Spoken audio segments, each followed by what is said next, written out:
सुनिए,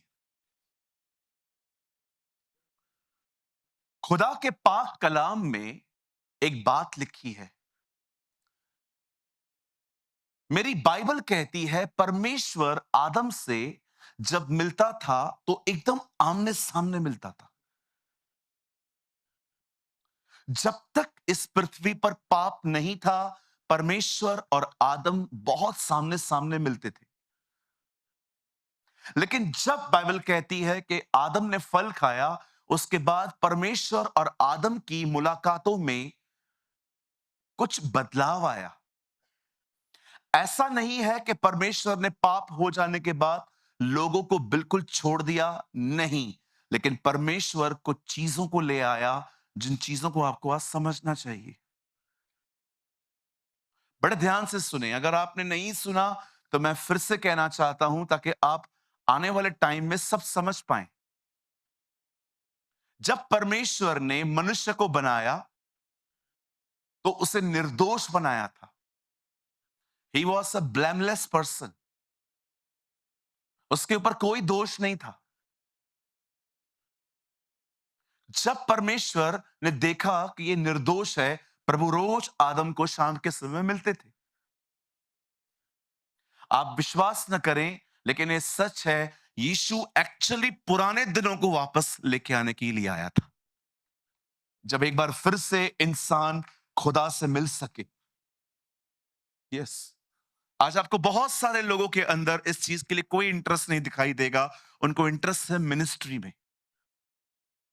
आप बहुतों को देखो, आप उनको बोलो प्रभु में बढ़ो, वे नहीं बढ़ेंगे। लेकिन अगर आप उनको सेवकाई दोगे, वे बढ़ेंगे। Because their interest is not Christ but ministry. मैं ऐसे बहुत से लोगों को जानता हूं, जब तक मैंने उनको सेवकाई नहीं दी, उन्होंने पूरा बाइबल कंप्लीट नहीं किया। क्योंकि बहुत सारे लोग खुद को समझ ही नहीं पाते। आज भी आप देखते रहेंगे, बहुत सारी जगहों पे ऐसा है कि अगर आप उन्हें कहोगे, पुश करोगे, please grow in the lord, प्रभु में बढ़ो, प्रभु में बढ़ो, वे नहीं बढ़ेंगे। लेकिन आप बोल दो एक आदमी को, रविवार को तेरे को प्रचार करना है, पूरा हफ्ता बाइबल पढ़ेगा। क्योंकि उसको पता है अगर मैं नहीं बता पाया तो इज्जत का फालूदा बनेगा। Actually they love themselves, they love their respect, not Jesus. पहले की सदी के लोग बहुत आगे थे इन चीजों में। उनके पास कोई बड़ी सेवकाइयां नहीं थी, पर वे प्रभु में बढ़ते थे। हालेलुया। सामने देखिए, यहां वहां न देखिए, सामने देखिए। सुनिए, बाइबल कहती है जब परमेश्वर ने आदम को बनाया, तब परमेश्वर और आदम आमने सामने मिलते थे। आप पढ़ सकते हो, बाइबल कहती है ठंडे समय में, शाम में, इवनिंग में, हर दिन प्रभु अदन की वाटिका में आते थे और आदम से बात करते थे। लेकिन एक दिन जब प्रभु आए तो उन्होंने क्या देखा कि पूरी अदन की वाटिका खाली पड़ी थी, कोई भी नहीं था। तब प्रभु को पुकारना पड़ा, आदम तू कहां है? क्योंकि कोई दिख नहीं रहा था, छुपे हुए थे वो लोग। पाप हमेशा इंसान को डराता है। फियर, याद रखो, सिन का नेचर है आपको डराना। कुछ चीजों का नेचर होता है अपना, पानी का नेचर है, वो आपको खुद पे चलने नहीं देगा। पतरस चला था तो बहुतों को लगता है वो पानी पे चला था। जी, वो तब तक नहीं चला जब तक यीशु ने कहा आ। वो पानी पे नहीं चला, वो वचन पे चला था। He walks on the water. You know the Bible says, हर एक का एक स्वभाव है, पाप का भी एक स्वभाव है। पाप करने वाले लोग सदैव डरते रहते। यस, बिल्कुल। You know the Bible says, उसके बाद परमेश्वर और आदम का जो पाप करने के बाद जो उनका आपस में रिलेशनशिप था, वो खराब हो गया। और आपने देखा जब प्रभु के साथ रिलेशनशिप खराब हुआ तो उसका उसके बाद हवा से भी खराब हो गया। ये एक दूसरे पे दोष लगाने लग गए। आप याद रखिएगा, अगर इन दिनों में आपके लोगों से रिलेशन खराब हो रहे हैं ना, ये साइन है कि आपका प्रभु से पहले खराब हुआ है। क्योंकि अगर आपका संबंध प्रभु के साथ सही है तो वो आपको कहां पर भी खराब करने नहीं देगा। लेकिन जब वो संबंध खराब हो जाता है ना, हर जगह गड़बड़ी होती है। याद रखिएगा, कुछ लोग ये बात समझ नहीं पाते हैं, लेकिन आप समझने की कोशिश करो ये बात। आदम का संबंध हवा के साथ बाद में खराब हुआ, पहले खुदा के साथ खराब हुआ। आपने किसी को ठेस पहुंचाई है, अब आपको कोई महसूस नहीं हो रहा कि मैं जाऊं और मैं माफी मांगू। अभी भी आप अपने एटीट्यूड पे पड़े हो, नहीं नहीं मैं क्यों माफी मांगू, मैंने कुछ बोला थोड़ी है। आपको पता है आपकी हालत ऐसी क्यों है? क्योंकि खुदा के साथ आपका संबंध पहले से ही खत्म हो चुका है। अगर सही होता तो वो आपको समझाता, तू जा, तू जा, तू जा। Yes, this is true. जब खुदा के पाक कलाम में लिखा है, जब इंसान ने पाप किया अब वो अलग हो गया। अब परमेश्वर ने उन्हें कुछ दिन के लिए छोड़ दिया, कुछ सालों के लिए छोड़ दिया, लेकिन एक दिन परमेश्वर ने योजना बनाई कि मैं इनसे दोबारा मिलूंगा। लेकिन ये मुलाकातें वैसी नहीं थी जैसे पहले होती थी। आप जानते हैं, इस बार परमेश्वर ने एक योजना बनाई। परमेश्वर अपने दास मूसा को कहता है, एक काम कर, एक मंदिर बना। एक्चुअली मंदिर भी दाऊद ने बनाया, प्रभु कहता है तंबू बना। इसे हिंदी में मिलाप वाला तंबू भी कहा जाता है, और हम जो है वो इंग्लिश में जिसको हम कहते हैं टैबरनेकल। परमेश्वर ने मूसा को कहा, एक काम कर, एक तंबू बना, उसके 3 खंड बना, 3 पार्ट्स में बांट, बाहरी आंगन, पवित्र स्थान, परम पवित्र स्थान। बाहरी आंगन में प्रजा का कोई भी व्यक्ति बैठ सकता था, बीच वाले स्थान में सिर्फ याजक आते थे, पर परम पवित्र स्थान में सिर्फ एक महायाजक आता था। और जब परमेश्वर ने उस तंबू को बनाया, तब परमेश्वर ने पता है क्या किया? परमेश्वर ने उस बीच वाले खंड में एक ब्यूटीफुल काम किया। बड़े ध्यान से सुनिएगा। जब मूसा ने उस तंबू को पूरी तरह से बना लिया और जब पहला बलिदान वहां पर हुआ, आप जानते हो उस पहले बलिदान के ऊपर जो आग गिरी थी, वो जलाई नहीं गई थी, वो स्वर्ग से आई थी। और उसी आग का थोड़ा सा हिस्सा लेकर वहां पर एक 7 लैंप स्टैंड होते थे, जिसे मनोरा भी कहा जाता है। वो वहां पर आग जलती रहती थी। वो आग जो प्रभु के तंबू में जलती थी, वह आग जो थी वो लोगों के द्वारा मेंटेन की जाती थी, पर वो कभी भी लोगों ने जलाई नहीं थी, वो परमेश्वर की तरफ से आई थी। आप जानते हो उस तंबू के अंदर हर चीज पृथ्वी से ली गई थी, लेकिन एक ही चीज थी जो स्वर्ग से आई थी, वो है आग। कितने लोग ये बात जानते हैं? स्वर्ग पूरा प्रभु ने बनाया है, लेकिन वहां पर भी एक मैनमेड चीज है। आप जानते हो स्वर्ग में सब कुछ खुदा ने बनाया है, लेकिन एक चीज मनुष्य ने बनाई है, वह यीशु के होल। इट्स मैनमेड, वो मनुष्य ने बनाए। This is beautiful. ये मैंने खुदा से एक दिन सीखा था कि वहां पर सब कुछ मैंने बनाया है, लेकिन एक चीज तुम लोगों ने बना के भेजी है, वो है मेरे बेटे के होल्स पे जो हाथों पे जो होल्स, वो हमने बना के भेजी। हालेलुया। कितने लोग समझ पा रहे हैं मेरी बातों को? यू नो, वो जो आग जलती थी ना, आग, उस आग को हर दिन बर्न करना पड़ता था, उस आग को हर दिन फीड करना पड़ता था, उस आग में ऑयल डालना पड़ता था, चीजें डालनी पड़ती थी। यहां देखिए, अब बड़े ध्यान से सुनिए। एक ऐसा भी समय आया जब परमेश्वर ने यह नियुक्त कर दिया कि लोग बदले जाएं। बैचेस होती थी इस आग को जलाने के लिए। 8 से 8 घंटा एक याजक आता था, फिर 8 से 8 घंटा दूसरा याजक आता था। नर्सेस की तरह ड्यूटीज बदली जाती थी कि ये आग जो है ना हमेशा जलती रहनी चाहिए। और आपको पता है ये जो आग थी, ये एक मंदिर के अंदर थी, एक वेदी पे जलती थी। अब मैं आपको कुछ समझाना चाहता हूं, बड़े ध्यान से सुने। हमेशा याद रखें, ये आग एक वेदी पर जलती थी। टीका में भी आग जलती थी। Do you know? किसे देखा है? अदन की वाटिका, जहां प्रभु ने इंसान को बनाया, वहां एक आग जलती थी। लिखा है ना वहां पर, ज्वालामय तलवारें घूमती थी वहां, वहां आग थी। क्या आपने पढ़ा? जब परमेश्वर ने मूसा से बात की, तो कहां से बात की? जलती हुई झाड़ी में से। मूसा, हे मूसा। यस, यहां भी आग का जिक्र है। इवन बाइबल कहती है एलिया ने क्या मंगाया था? आग मंगाई थी। और नए नियम में हमारे प्रभु यीशु मसीह की सेवकाई के बारे में यूहन्ना बपतिस्मा दाता कहता है, मैं तो तुम्हें पानी का बपतिस्मा देता हूं, पर जो मेरे बाद आने वाला है वो तुम्हें आग और पवित्र आत्मा का बपतिस्मा देगा। और आप में से कितने लोगों ने ये वचन पढ़ा है? यीशु ने कहा, मैं मेल मिलाप करवाने नहीं, मैं आग लगाने आया हूं। आपको पता है यीशु क्यों आया था? कहिए अपने बाजू वाले को, तेरे को आग लगाने। ऐसे करके देखो, तेरे को आग लगाने आया था।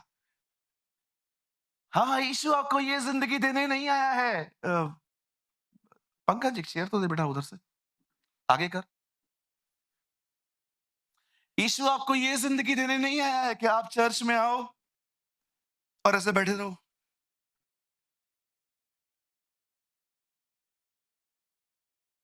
आइए भाई बहनों, खड़े हो जाओ। आइए आराधना करें। विजयी हुआ, विजयी हुआ मेरा विजयी।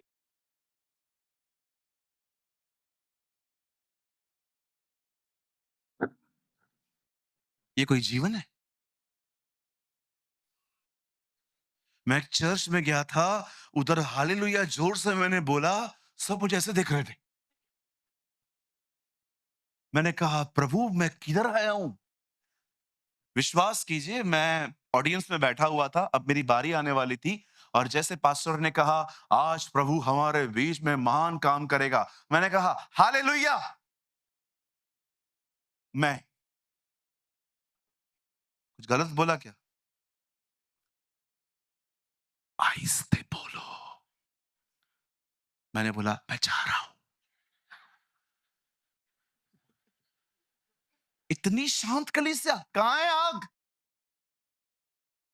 यीशु के चेले देखे आपने? 3.5 साल घर नहीं गए। आप बताओ कहां लिखा है पतरस घर गया, याकूब घर गया, यूहन्ना घर गया? अरे जीवन तो ये होता है कि उसके साथ मिलके वो उससे अलग ही नहीं होना चाहते थे। ओह, दैट इज ब्यूटीफुल। इधर चर्च में आने वाले लोगों के सामने अगर इधर घड़ियाल लगा रहे, पास्टर प्रचार कर रहा है,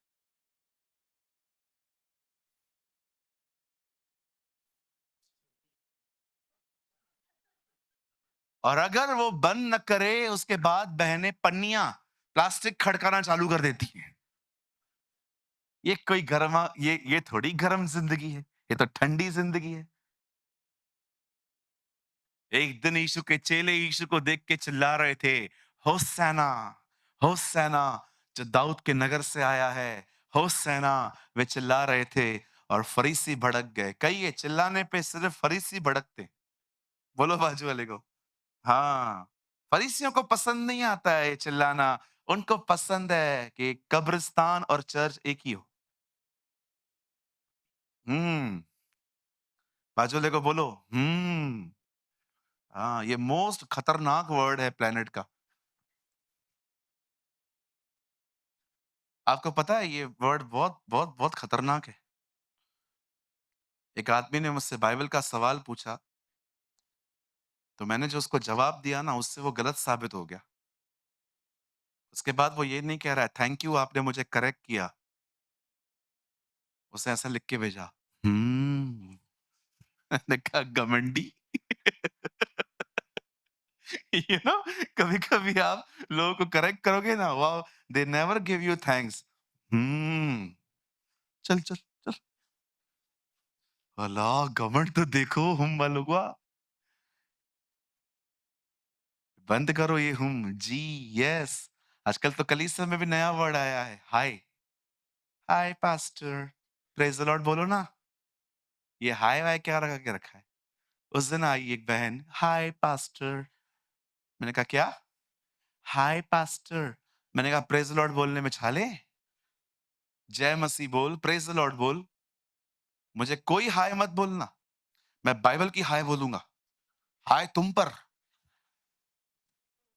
हाय पास्टर, हेलो पास्टर, कैसे हैं पास्टर? हेलो हेलो, हाय और काय का? प्रेज द लॉर्ड बोलो।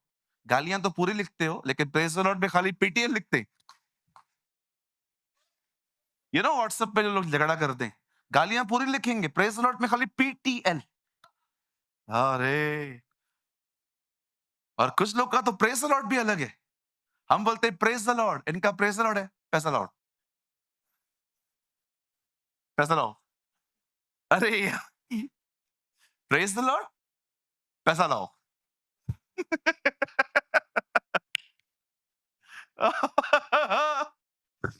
पास्टर जी कहाँ से मिलती है ये बातें? अरे हर तरह के लोग आते हैं, ऑब्जर्व करते रहते हैं हम लोग। करना पड़ता है, क्या करें जी। एक रविवार एक लड़का आया था हमारे चर्च में।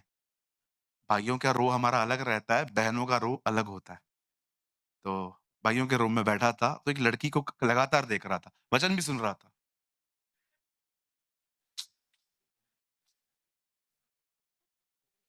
तो मैंने देख लिया ये थोड़ा थोड़ा है, छपरी है। तो तो छपरी बोलते ना। तो मैंने मीटिंग के बाद मैंने उसको बोला, ए कम हियर। वो आया, मैंने कहा वचन सुना। बोला पास्टर क्या बोलते हो आप? जबरदस्त। मैंने कहा बता मैंने क्या प्रचार किया? अल्लाह! ऊपर नीचे देख रहा था। तो मैंने कहा इधर आ। वो लड़की को देख रहा था ना तू? इधर आ, नहीं पटेगी तुझसे, यीशु से पट चुकी है। मैंने कहा भाग इधर से। हर तरह के लोग आते हैं, हर तरह। आप वो ग्रुप बने जो यीशु के लिए आए। Come for Jesus, only come for the Lord. आप ब्लेस्ड होंगे।